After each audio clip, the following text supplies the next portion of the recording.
இன்னைக்கு ticket to ஃபினாலை விட ரெண்டாவது டாஸ்க் ஆரம்பிச்சிட்டாங்க. என்ன டாஸ்க் அப்படின்னு பார்த்தீங்கன்னா, பந்துகள் நிரப்பப்பட்ட ஒரு க்ளோஸ்ட் பாக்ஸ் வந்து வச்சிருக்காங்க சென்டரில். அதுவும் அந்த பாக்ஸை சுற்றி தான் எல்லாருமே நிற்கிறாங்க. அந்த பாக்ஸ்க்குள்ளே என்ன வச்சுருக்காங்கன்னு பார்த்தோம்னா, வெள்ளை colour ball, golden colour ball, அப்புறம் பிளாக் கலர் பால் வச்சுருக்காங்க.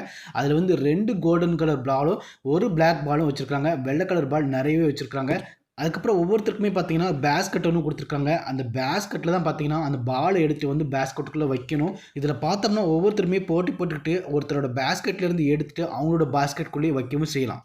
இந்த கேமோட விதிமுறை என்னன்னு பார்த்தோம்னா, கடைசியாக யாருக்கிட்ட வந்து பிளாக் பால் இருக்கோ அவங்க தான் இந்த கேமை விட்டே வெளியே போயிடுவாங்க. இப்படி தான் ஒவ்வொரு ரவுண்டும் நடக்கும். ஒவ்வொரு ரவுண்டோட முடிவில் வந்து யார் பிளாக் பால் வச்சிருக்கோ அவங்கள வந்து வெளியில் அனுப்பிடுவாங்க. இதில் பார்த்தோம்னா சுபிக்ஸா வந்து ஆரம்பத்திலே வெளியில் அனுப்பிடுறாங்க. டிக்கெட் டு ஃபினாலோட முதல் டாஸ்கில் சுபிக்ஸா தான் ஜெயிக்கும் செஞ்சாங்க. அந்த ஸ்டாண்டில் வந்து கிட்டத்தட்ட 6 மணி நேரம் நின்றுருக்காங்க.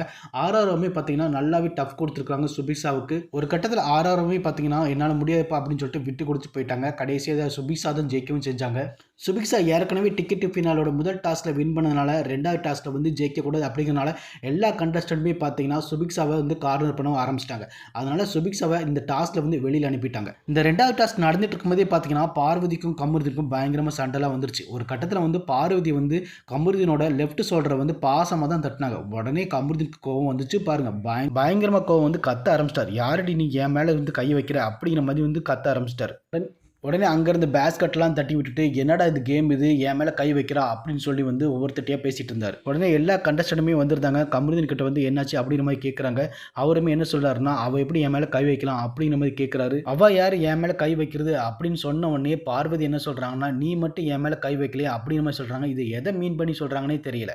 அதுலேயும் கமருதீனை பார்த்து நீ ரொம்ப சீப்புன்னு சொல்கிறாங்க. உடனே கமருதீன் யார் சீப்புன்னு கேட்குறாங்க.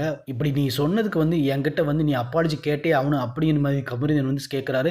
ஆனால் அதுக்கு பார்வதி அதெல்லாம் என்னால் கேட்கவே முடியாது போட அப்படிங்கிற மாதிரி அவங்களும் சொல்கிறாங்க. இதில் நல்லா பார்த்தோம்னா கமருதீன் வந்து கொஞ்சம் ஓவராக ரியாக்ட் பண்ணுற மாதிரி தான் இருக்குது. இதுக்கு முன்னாடிலாம் பார்த்தோம்னா இவங்க 2 பேரும் சண்டை போட்டுக்கிடுவாங்களாம், ஒன்று சேர்ந்துக்கிடுவாங்களாம், அதுக்கப்புறம் கொஞ்சிக்கிடுவாங்களாம், திரும்பவும் வந்து சண்டை போட்டுக்கிடுவாங்களாம். இப்போ வந்து பார்த்தீங்கன்னா இவங்களோட ஃபேமிலி வந்ததுக்கப்புறமா மொத்தமாக 2 பேருமே சேஞ்ச் ஆகிட்டாங்க. அதுலேயும் முக்கியமாக கமருதீன் தான் மாறிட்டார். இதுல என்னன்னா பார்வதி கூட சேர்ந்துட்டு இருந்தா நம்மளோட கேம் ஸ்பாயில் ஆயிரும் அப்படிங்கிறனால தான் கமருதீனுமே பார்த்தீங்கன்னா விலகிட்டே இருக்கிறார். இருந்தாலும் பார்வதி விடவே மாட்டாங்க பார்த்தீங்களா.